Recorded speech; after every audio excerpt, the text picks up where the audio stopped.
हे कुंती नंदन, ये आत्मा न किसी को मारती है और ना ही इसे कोई मार सकता है। हां, इस शरीर को मारा जा सकता है, लेकिन आत्मा को कभी नहीं। आत्मा तो अजर है, अमर है। ना ये किसी काल में जन्म लेती है, ना मरती है। इसे नष्ट नहीं किया जा सकता। जिस प्रकार मनुष्य पुराने कपड़े छोड़कर नए कपड़े धारण करता है, वैसे ही आत्मा नया शरीर धारण करती है। आत्मा को न अस्त्र शस्त्र काट सकते हैं, न अग्नि जला सकती है, न पानी गला सकता है और ना ही वायु सुखा सकती है। आत्मा को देखा नहीं जा सकता। इसमें कभी बदलाव नहीं होता। अपने सत्य स्वरूप में आत्मा तो परम शुद्ध है। इसमें कोई भी विकार नहीं होता।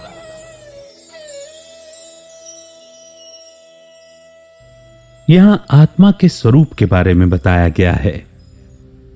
आत्मा काल से परे है, क्योंकि इसका निर्माण प्रकृति से नहीं हुआ। इसीलिए इसे नष्ट करना भी संभव नहीं है। नष्ट वो होते हैं जो इस प्रकृति से बनते हैं।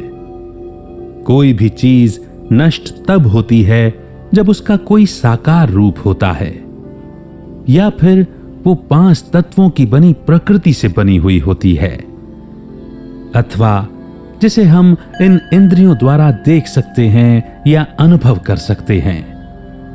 लेकिन आत्मा को देखा ही नहीं जा सकता। जो साकार ही नहीं है, उसे कोई कैसे मारेगा? आत्मा के माध्यम से ही ये शरीर, इंद्रियां सब चल रहे हैं।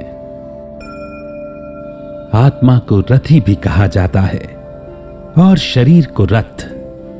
इसीलिए बिन आत्मा के शरीर को अर्थी यानी कि अरथी कहा जाता है। जब आत्मा शरीर को छोड़ देती है, वो मृत्यु की अवस्था कहलाती है। ये आत्मा हर एक जीव में मौजूद है। इसीलिए हम सभी एक तरह से एक दूसरे से जुड़े हुए हैं।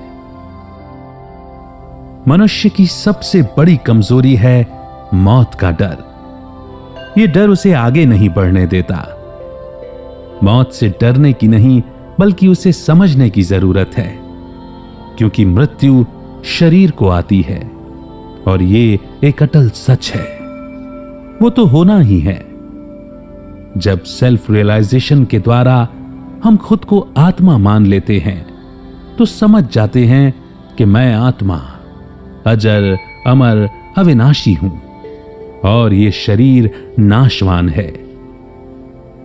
इसका नष्ट होना तो तय है। असल में मर जाने का असली मतलब होता है बदलाव की प्रक्रिया। मनुष्य इस बदलाव से इसीलिए डरता है, दुखी होता है, क्योंकि वो खुद को शरीर मानने की भूल करता है। इसीलिए यह जरूरी है कि मौत से घबराओ मत। इस कभी न टलने वाले सच को स्वीकार करो, क्योंकि सच को स्वीकार करने से मौत का डर इंसान के मन से निकल जाता है।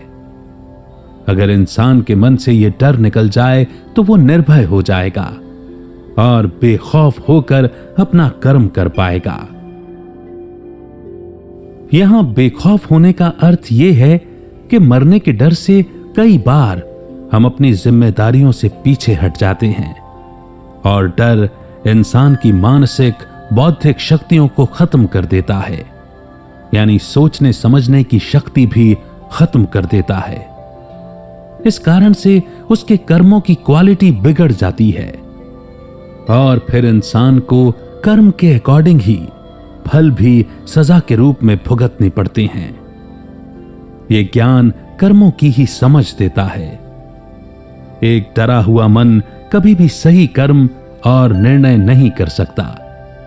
इसीलिए सबसे पहले भगवान हमें मृत्यु के डर से मुक्त करते हैं, निर्भय यानी कि बेखौफ बनाते हैं।